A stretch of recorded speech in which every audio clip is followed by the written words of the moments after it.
सब दोष दिखवे में आवे हैं, तथापि दग्ध भय वस्त्र की सी नाई, कछुक कार्य करी सके नहीं, तासु वे दोष भगवत सेवा में प्रतिबंध करेंगे, ऐसो नहीं मानो।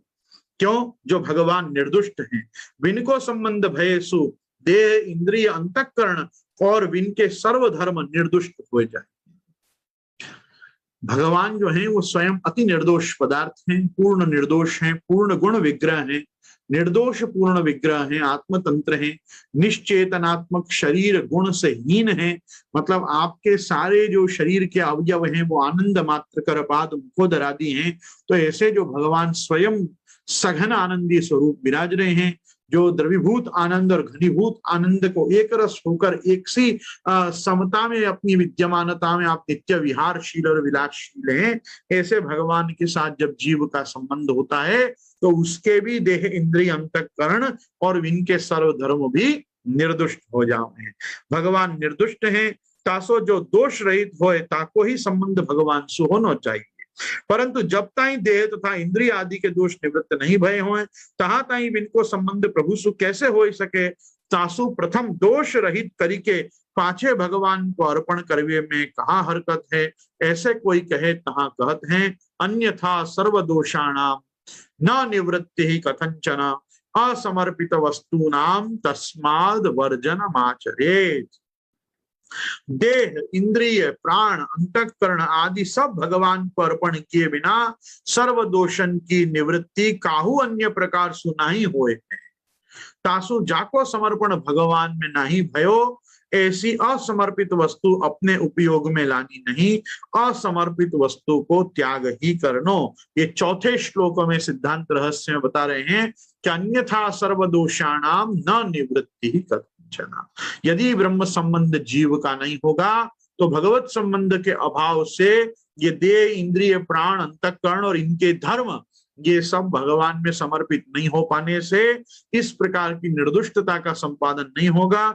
तो असमर्पित वस्तु का तो हमको वर्जन करना चाहिए। इसलिए अपना जो भी कुछ है, अपना और पराया जिसमें हमारा भेद नहीं है, जो चीज को हम अपना मानते हैं, वो समस्त पदार्थों का भगवान में निवेदन अर्पण होना बहुत जरूरी है। इतने टीका में समझा रहे हैं, इतने श्रीमद् भागवत के षष्ठ स्कंद में सुखदेव जी ने कहो है कि जो तप ब्रह्मचर्य शांति इंद्रिय निग्रह दान सत्य पवित्रता इन सबन सो धीर पुरुष श्रद्धा युक्त होय के देह वाणी और बुद्धि से उत्पन्न भयो, ऐसो बड़ो पाप होए ताकू अग्नि में जैसे काष्ठ को दग्ध करे हैं तैसे दग्ध करे हैं। यहाँ सुखदेव जी कह रहे हैं कि जो तप ब्रह्मचर्य शांति इंद्रिय निग्रह दान सत्य पवित्रता इन सबन सो धीर पुरुष श्रद्धा युक्त होय के, मतलब देखो सबसे पहले है तप। तप क्या चीज है अपने आप में? तप किसको कहते हैं? किसी भी चीज को इतना गर्म करना कि वो जल जाए। मतलब जिन अपनी क्रियाकलापों से हमारी दुर्वासनाएं जलती हों उस विधान को तप कहा जाता है। दूसरी वस्तु है ब्रह्मचर्य। ब्रह्मचर्य का अर्थ केवल इंद्रिय निग्रह नहीं है। ब्रह्मचर्य का अर्थ है ब्रह्म की तरह शुद्ध आचरण करना।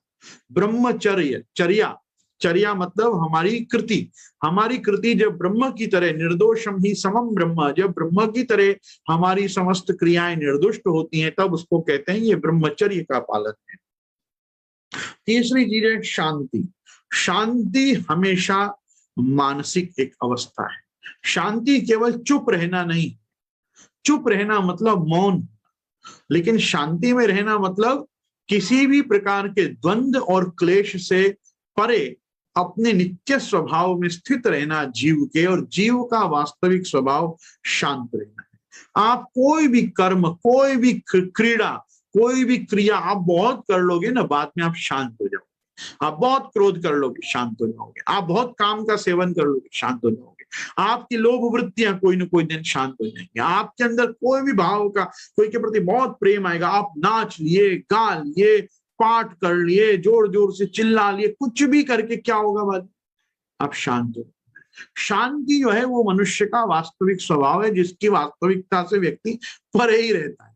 Because nobody can say shut up to the mind. आप अपने मन को नहीं बोल सकते कि शट अप, आप चुप रहो, आप अपने आप को चुप कर लोगे, आप मुंह बंद कर लोगे, पर आपके विचार जो हैं वो चलते ही रहेंगे। तो विचारों का थम जाना, ये वास्तव में शास्त्र में शांति बताई गई है। एक प्रकार की स्टेट ऑफ कॉमा में आ जाना नहीं, ऐसा शून्यता की ओर जाने को नहीं कह रहा हूं, मैं कह रहा हूं सहज हो जाना, शांत हो।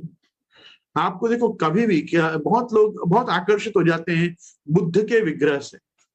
भगवान बुद्ध का जो एक स्वरूप है, आप उसमें देखो एक प्रकार की निर्मल शांति, वो ऐसी शांति नहीं कोई प्रकार की निराशा से जन्य, कोई प्रकार का हतोत्साह से जन्य शांति नहीं है। वो शांति इस चीज की है कि मैंने कुछ जान लिया, मैंने कुछ पा लिया। हम जब हमारे श्री महाप्रभु जी को भी देखते हैं, आचार्य चरण को, कौन सी मुद्रा में? हमारे ज्ञान मुद्रा, चिन्ह मुद्रा में, एक सहज स्मित महाप्रभु जी का आप कभी भी मुखारविंद देखो, एक सिंपल स्माइल, एक सिंपल स्माइल, हास्य नहीं, स्माइल। वो जो क्यों जरूरी है, बस ही is happy, Mahaprabhu ji is all time happy, प्रसन्न वदन। तो प्रसन्न वदन जो होगा, आपको उसको देख के आनंद है। आप किसी को ऐसा गंभीर देखो, त्योरी चढ़ा के देखो, उसकी भ्रकुटियां तनी हुई देखो, आपको लगेगा वो इतना एजिटेशन में क्यों होती है। आप उसके साथ एसोसिएट नहीं करोगे, आप उससे बात भी नहीं करोगे। सहज आपके सामने कोई एक स्मित लेकर बैठा होगा, आप उसके साथ तुरंत आकर्षित हो जाओगे। आप कम से कम पूछोगे कहाँ से हो, कौन हो, क्या हो, प्रपंच करोगे आप उससे। तो लेकिन ये सब चीजों के लिए क्या जरूरी? शांति में। आज हमारे जीवन में से शांति चली गई। शांति कहां से चली गई है? जीवन मतलब हमारे आसपास जो है वो ऐसे ही लोग हैं कि हमको अशांत कर देते हैं और हम अशांत हो जाते हैं। इसीलिए प्रभु को अपन प्रिय नहीं। प्रभु को कैसे लोग प्रिय हैं? यस्मान्नो द्विजते लोको लोकान्नो द्विजते च हर्षामर्ष भयोद्वेगैर यो मुक्ता सच में प्रिय। भगवान कहते हैं मुझे वो प्रिय हैं जो उद्विग्न चित्त नहीं होते, किसी के भी उद्विलित करने पर उद्विग्न नहीं होते, और जो किसी को बैठे बिठाए उद्विग्न नहीं करते। ऐसे लोग जो हर्ष अमर्ष भय उद्वेग इनसे परे जो रहते हैं, मुझे वो लोग प्रिय हैं। तो ठाकुर जी के प्रिय होना है तो पहले तो चित्तोद्वेगम विधायापि हरिर यद्यत् करिष्यति तथैव तस्य लीलेति मत्वा चिंताम द्रुतम। पहले तो महाप्रभु जी की ये बात समझो कि उद्विग्न चित्त मत बैठे रहो, शांत में। महाप्रभु जी कैसे विराजते? शांत। ऐसे देखो तो अपन आज की भाषा में ऐसे कब कहते हैं? Fine, I mean a fine condition. Mahaprabhu ji ऐसे बोलते। ये क्या है? ये ज्ञान मुद्रा है। ये क्या है? ये चिन्ह मुद्रा है। ये क्या है? ये तर्क मुद्रा है। तो तर्क मुद्रा, चिन्ह मुद्रा, ज्ञान मुद्रा, ये तीनों ही अपने आप में शांति को दर्शाते। तर्क मुद्रा मतलब रुको, पहले मेरी सुनो। जब अपना बताने जा रहे होते हैं तो हम यूं करते, आज के आदमी लोग क्यों करते? तू रुक, मैं बोल रहा हूं, ऐसे नहीं। ये मतलब आई हैव समथिंग टू से। तो महाप्रभु जी के पास हमारे को कुछ बताने के लिए नहीं। महाप्रभु जी कह रहे हैं जीव और ब्रह्म का एक, सत्व रजतम को परे रखो, सत्व रजतम ये अलग हटाओ, निर्गुण के साथ ही ब्रह्म का संबंध है, आप शांति से प्रभु के साथ जुड़े रहो। तो एक प्रभु के साथ जुड़े रहने की मुद्रा, ये कौन है? निर्गुण, अंगुष्ठ, ये सबके देखो नाम है, तर्जनी, मध्यमा, अनामिका, कनिष्ठा, इसका क्या नाम? अंगुष्ठ। ये क्या है? निर्गुण। हम जब कुछ भी नहीं होता है तो क्या कहते हैं? अंगूठा दिखाते, कुछ नहीं। तो वहां शांति, जब शांत है तब ब्रह्मा के साथ संबंध है, बराबर। अब आप देखो ये महाप्रभु जी की एक लाक्षणिक मुद्रा हमको कितनी चीजें बताती है। चिन्ह मुद्रा, ऑल टाइम चैतन्य, ऑल टाइम चैतन्य मतलब ऑल टाइम एनर्जी, ये होती है चिन्ह मुद्रा। तर्क मुद्रा, ज्ञान मुद्रा। आचार्य चरण प्राय ऐसे ही दिखेंगे और ऐसे ही आनंद देते। वैष्णव उल्टे दिमाग के हो गए, उनको वो चिंतामणि महाप्रभु जी पसंद आता। बहुत बहुत जगहों पे आप देखोगे जबरदस्ती वैष्णव वो खरीद के लाते हैं। हमारे गणेश आर्ट्स कांदीवली पे आप जाओ, मैंने जाके एक दिन वहां देखा तो बहुत सारे ऐसे वाले महाप्रभु जी कम थे, ऐसे वाले महाप्रभु जी ज्यादा थे। मैं पूछा ये क्या है? तो बोले इनका नाम चिंतामणि। अरे मैं कि इनका नाम चिंतामणि कैसे हो सकता है? वैष्णव तो पाठ करते हैं चिंता संतान अंतारो यत्पादाम बुजरे नव श्रियानांताम निजाचार्यन प्रणमामि मोर पर। इनके पाठ करके तो लोग निश्चिंत होने की प्रार्थना करते हैं, लेकिन महाप्रभु जी क्यों इनको टेंशन में चाहिए?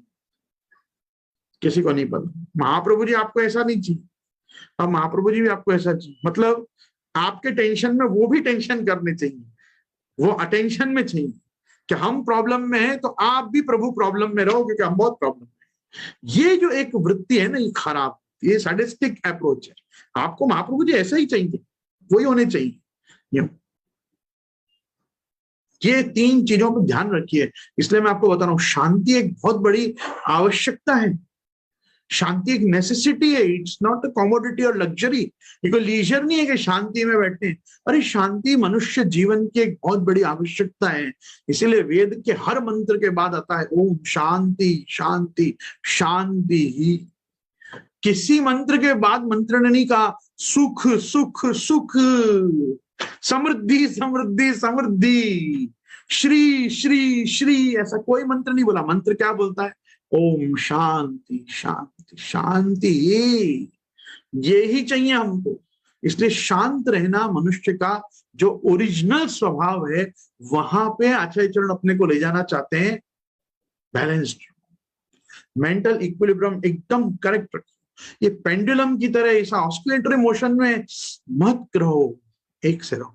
यहाँ पे कह रहे हैं कि ब्रह्मचर्य, तप, शांति और इंद्रिय निग्रह, दान, सत्य, पवित्रता, इन सबन सो धीर पुरुष श्रद्धा युक्त हो के देह, वाणी और बुद्धि से उत्पन्न भयो ऐसो बड़ो पाप होए, ताकू अग्नि जैसे काष्ठ को दग्ध करे तैसे दग्ध करे।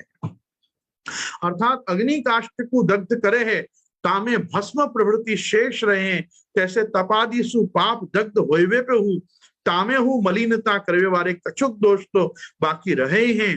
तासो वहां ही फेरी कहो है कि वासुदेव भगवान के परायण कितने एक भक्त, जैसे सूर्य रात्रि में भय ओस के जल को निश्चय नाश करे है, तैसे केवल भक्ति करिके समग्र पाप को नाश करे हैं। तासु भक्ति सु पाप को जैसे नाश हुए है, ऐसे दूसरे साधन सु नहीं हुए है। तासु असमर्पित वस्तु को त्याग ही करनो, ऐसे असमर्पित वस्तु को त्याग करें तब अलौकिक लौकिक व्यवहार कैसे सिद्ध होए। तहां अर्धभुक्त के निवेदन को निषेध करके सर्वदा को कर्तव्य प्रकार कहते हैं। निवेदि भी समर्प्य सर्वम कुर्यादिति स्थिति न मतम देव देवस्य सामी भुक्त समर्पणम। इस 5वें श्लोक का चिंतन हम कल के हमारे सत्संग में करेंगे। आज हम चौथे श्लोक तक रखते हैं। आज हमारा सत्संग अन्यथा सर्वदोषाणाम न निवृत्ति कथंचन असमर्पित वस्तु नाम तस्माद वर्जनम इति आचरित, यहाँ तक